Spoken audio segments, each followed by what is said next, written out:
Views எல்லாருக்கும் அன்பார்ந்த வணக்கம். இன்னைக்கு என்ன நாள் தெரியுமா? உலக மகளிர் தினம். சோ அதுக்காக நம்ம நங்கநல்லூர் BM ஹாஸ்பிட்டல்ல ஒரு பிரமாதமான மகளிர் தின விழா கொண்டாட போறாங்க. அந்த இனிமையான நிகழ்வை நம்ம பார்க்கலாமா?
மகளிர் தினத்தையொட்டி ஒரு சிறிய கவிதை.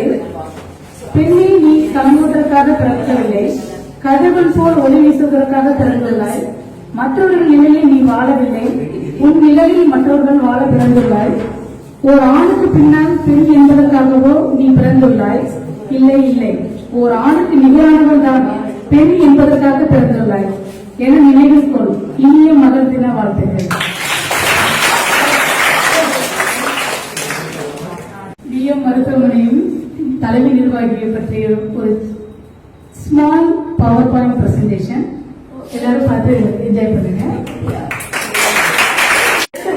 மகளிரை பற்றி அந்த வகையில் நாம் பார்க்க இருப்பது மருத்துவர் வசுந்தரா தியாகராஜன் அவர்களை பற்றி ஒரு சிறிய விளக்கம்.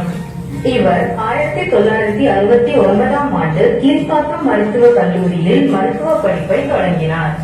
1976ஆம் ஆண்டு மருத்துவர் தியாகராஜன் அவர்களை மணந்தார். அதன் பின் மகள் குழந்தைகளுக்கு தாயானார். இரு குழந்தைகளையும் நன்கு படிக்க வைத்து இருவரையும் அவர்களின் விருப்ப மருத்துவத்துறையில் சிறந்து விளங்கும்படி செய்துள்ளார். இவர் வெறும் மருத்துவராக மட்டுமின்றி சிறந்த மகப்பேறு மருத்துவராகவும் சிறந்து விளங்கி பல சிகிச்சை மூலமாக பல தம்பதிகளின் வாழ்க்கையில் குழந்தை பாக்கியத்தை ஏற்படுத்தி அவர்களின் மனவேதனையை போக்கி அந்த துறையில் சிறந்து விளங்கி வருகின்றனர்.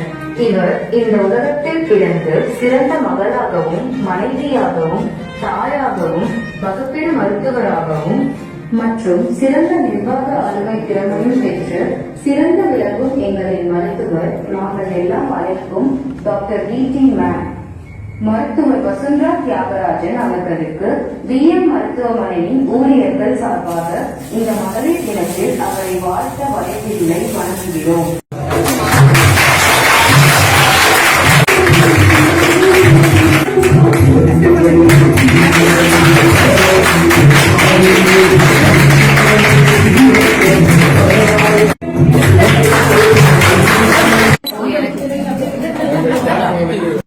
மூத்த ஊழியர்களை கௌரவிக்கும் விதமாக அவர்களை பாராட்டி நற்சான்றிதழ் கூறிய பரிசளிப்பு விழா ஒரு சிறிய பரிசு அளிக்கப்படுகிறது. வசுந்தரா தியாகராஜன் மேம் ஊழியர்களை பாராட்டி கௌரவம் விதமாக ஒரு ஸ்மால் கிஃப்ட் அண்ட் நல்ல சர்டிபிகேட் அண்ட் ஸ்மால் கிஃப்ட் கொடுத்தாங்க. என்னோட ஓன் செலெக்ஷன் கிடையாது. உங்க எல்லாருக்கும் தெரியும். நீங்க அத்தனை பேரும் அன்னைக்கு உட்கார்ந்து மீட்டிங் நடக்கும்போது உங்களை நான் கேட்டேன், இந்த மாதிரி பண்ணலாமான்னு. நீங்களே சொல்லி செலக்ட் பண்ணது சரியா? சோ டாக்டர்ஸ்ல வந்து ரொம்ப நாளா இருந்து ஆல்மோஸ்ட் மூத்த மருத்துவராக ஒரு ஆரம்பம் மாதிரி நம்ம ஹாஸ்பிட்டலுக்கு ரொம்ப ஹெல்ப்ஃபுல்லா இருக்கிற வைஷ்ணவி மேலும் மேலும் எங்க ஹாஸ்பிட்டலுக்கே இருக்கணும். அதே டைம்ல அவளும் வளரணும், நம்மளும் வளரணும். அந்த மாதிரி வாழ்த்தி இந்த விருதிலே அவருக்கு வழங்கினேன்.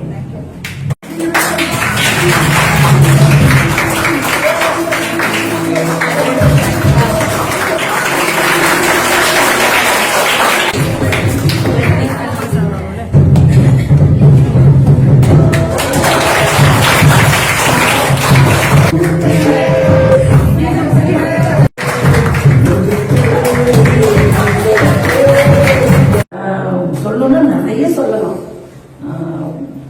முக்கியமா என்னன்னா என்னோட ஈக்குவலா சண்டை போட்டு என்னோட அப்படியே ஸ்ட்ரெயிட் ஃபைட்டிங்ல இருந்து அப்படியே ரெண்டு பேரும் பிரிவோம். என் கதவை என் பையன் வந்து கோவமா கதவை மூடி போற மாதிரி அவளும் மூடி போவோம். மறுநாள் நாங்கள் ரெண்டு பேரும் அப்படியே காலியெல்லாம் பேசிப்போம். ஒவ்வொரு பணமும் நான் எண்ணி வாங்குவேன். ஆனா ஒரு particular stage is more then 20 years இருக்கும் நினைக்கிறேன். அவ பணம் தான் நான் எண்ண மாட்டேன். அது அவளோட பயங்கர ஸ்பெஷாலிட்டி. எவ்வளவு பணத்தை பார்த்தாலும் பணம் மேல வச்சு நான் ஆசைப்பட வர அவ்வளோ ஹானஸ்ட் பண விஷயம்.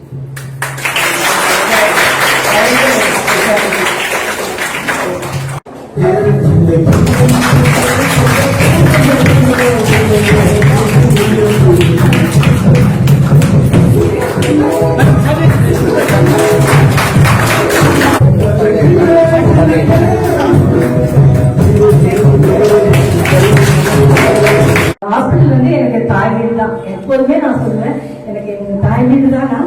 எங்க அம்மாவும் அப்பாவும் அப்படிதான் சொல்லியிருக்காங்க, நீ எந்த இந்த ஹாஸ்பிட்டலுக்கு போகக்கூடாது அப்படி சொல்லியிருக்காங்க.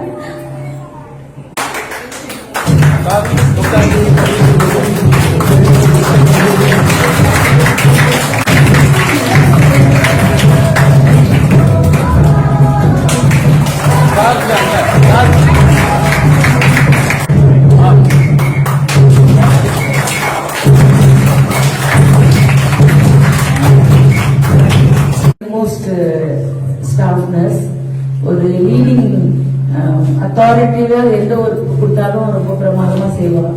ஈக்குவல் டு டியூட்டி டாக்டர் மாதிரி நிறைய வேலை செய்வாள். டியூட்டி டாக்டரும் அனசரிசமா திட்டுவா, எங்க திட்டுவா, எல்லாம் பண்ணுவான். But she's very efficient. அவளை நம்பி எந்த ஒரு வேலையும் நம்ம தைரியமா பேஷன்ஸ் எடுக்க விடலாம். அந்த அளவுக்கு she is very efficient. And வேற அவளைய பத்தி சொல்ற மாதிரி. ஆனா பேசிக்கா அப்படி எல்லாம் யோசிச்சு பார்த்தா அந்த மாதிரி ஒரு ஆள் நம்மளுக்கு இல்லைன்னா ஹாஸ்பிட்டல் நடந்தது கஷ்டம். அந்த மாதிரி ஒரு ஆள் நம்மளுக்கு தேவை.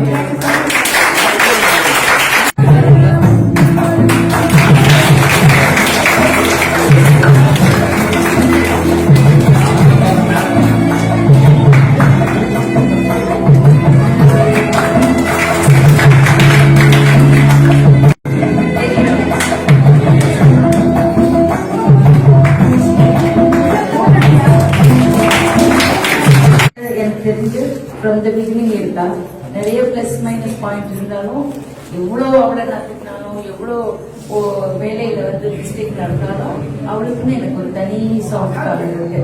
பிகாஸ் அவ வந்து சின்சியரா இருக்கு. அவ மூளைக்கு எவ்வளவு அளவு சின்சியரா இருக்கணுமோ அந்த அளவுக்கு சின்சியரா இருந்து வேலை செய்வாள். அந்த விதத்துல அவளை எனக்கு ரொம்ப பிடிக்கும். ஏதாவது பேசணும். இங்க வரும்போது எங்க பையன் வந்து 4 மாசம் பையன். அப்போ வந்து கீழே வந்து சாப்பாடு ஊற்றும்போது கீழே விழுந்துட்டான். அப்போ வந்து நான் விஸ்வ கிட்ட தான் கூட்டிட்டு வந்தேன். அப்போ உடனே மண்டையில் அடிப்பட்டு நீங்க வந்து பிஎம் கூட்டிட்டு போங்கன்னு சொன்னாங்க. அப்போ நான் பிஎம் வந்தேன் நானு.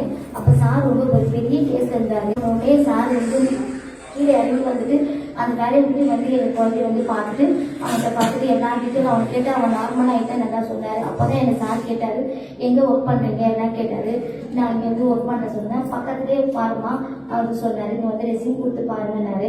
நான் அந்த ஒரு வார்த்தை நான் வந்து ரெசியூம் வந்து கொடுத்தேன். மேடம் கிட்ட பார்த்து மேடம் எங்கள் உடனே ஜாயின் பண்ண சொன்னாங்க. ஸோ நான் இங்கே வந்தது சார் மூலமாக தான் நான் வந்தேன். அந்த சார் வந்து பார்த்துட்டு எல்லாமே நார்மலாக இருக்குது சொன்னாங்க. ஸோ நான் இங்கே வந்து பார்த்துமே சார் எனக்கு கூட்டி பண்ணனால இங்கே ஜாயின் பண்ணேன்.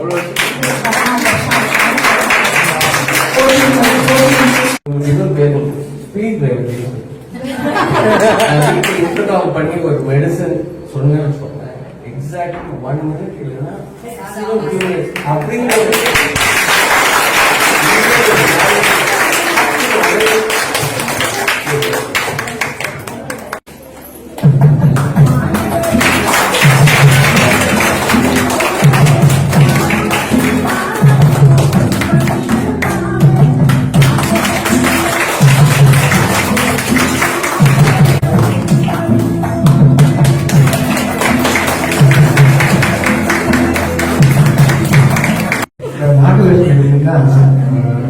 மேடம் திட்டாங்க அதுதான் விஷயம். பேஷண்ட் திட்டினா சலனமே இருக்காது. அதே சிஸ்டம்ஸ் அதுதான் பெரிய பிளஸ் பாயிண்ட். அதுதான் நம்ம எல்லாருமே கடைபிடிக்கணும். பேஷண்ட் நம்ம வந்து ஒவ்வொரு பேஷண்ட் ஒரு மாதிரி இருக்கும். ஒரு பேஷண்ட் வார்த்தை பேசும், சில பேஷண்ட் அசிங்கமாவே பேசுவாங்க, கத்துவாங்க. எல்லாத்துக்கும் இதே சிரிச்சு முடிச்சு அதுதான் அவங்களுக்கு எதுக்காக சொல்றாங்க ஜோக்கா இருந்தா கூட அவனுடைய சிரிச்சவங்க என்ன சொன்னாலும் ஒண்ணு திருப்பி பேச மாட்டா, திருப்பி சண்டை போட மாட்டா. அது அந்த மூலம் மட்டும் மற்ற ஸ்டாஃப்கிட்ட அவர்கிட்ட ஒரு தனிப்பட்ட சொன்னா நம்ம வீட்டுல இருந்து எந்த கவலையோட வந்தாலும் அவங்க ஒரு வார்த்தை போன்ல பேசினாலும் அந்த வீட்டு டென்ஷன் எல்லாமே வீட்டு கவலை எல்லாமே மறந்து போயிடும். இங்க வந்து நம்ம வீட்டுல எந்த பிரச்சனையோட வந்தாலும் அவங்க கிட்ட பேசின ஒரு வார்த்தை பேசினாலே அது எல்லா விஷயமும் நமக்கு டோட்டலா ஃபுல்லா மறந்து போய் நம்ம ஹாஸ்பிட்டலுடைய முழு கவனமும் இதுல மட்டும்தான் சொல்லுவோம். வேற எந்த வீடு எந்த லாபமும் இருக்காது. ஐயோ மேடம் இதை பண்ணாங்க இதை சொன்னாங்க இதை அது மட்டும்தான் நமக்கு இருக்கும். எப்பவுமே அவங்க வந்து குழந்தை இல்லாதப்பெல்லாம் ரொம்ப கஷ்டப்பட்டு இருக்கணும். அப்பெல்லாம் அவங்க பாசிட்டிவா எல்லாமே எப்பவுமே எனக்கு சொல்லுவாங்க, நீ எதுக்குமே கவலைப்படாத, உங்களுக்கு கரெக்டா கண்டிப்பா நடக்க முடியும். அவங்க மட்டும்தான் மற்றபடி மற்ற டாக்டர்ஸ் எல்லாம் ஏறி பண்ணல. மேம் மட்டும் மேம் எப்பவுமே சொல்லி இருப்பாங்க, நீ இதெல்லாம் ஒண்ணுமே இல்லை, நீ ஏன் ஃபீல் பண்றதுனால இன்னைக்கு 2 பசங்களும் வந்து 6வது 4வது படிக்குதுன்னு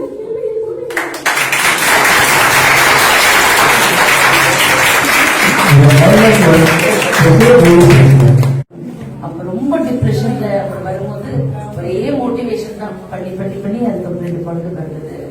அதுக்கப்புறம் 2வது டாக்டர் சொல்ற மாதிரி அவளுக்கு வந்து அந்த சிரிச்ச முகத்தை தவிர ஒரு கோபமான முகத்தை பார்த்ததே கிடையாது. ப்ராபப்ளி சோகமான மூஞ்சி இருக்கும்னு தெரியாது. அது இங்க வந்ததும் மறந்துடுவா. ஏன்னா அவருக்கு தெரியும் இங்க வந்தா வேலையை தவிர வேற எதுவுமே பண்ண முடியாது, செஞ்சுக்கிட்டே இருக்கிற வேலை அப்படின்ட்டு அதுக்கு போயிடும் கவனம்.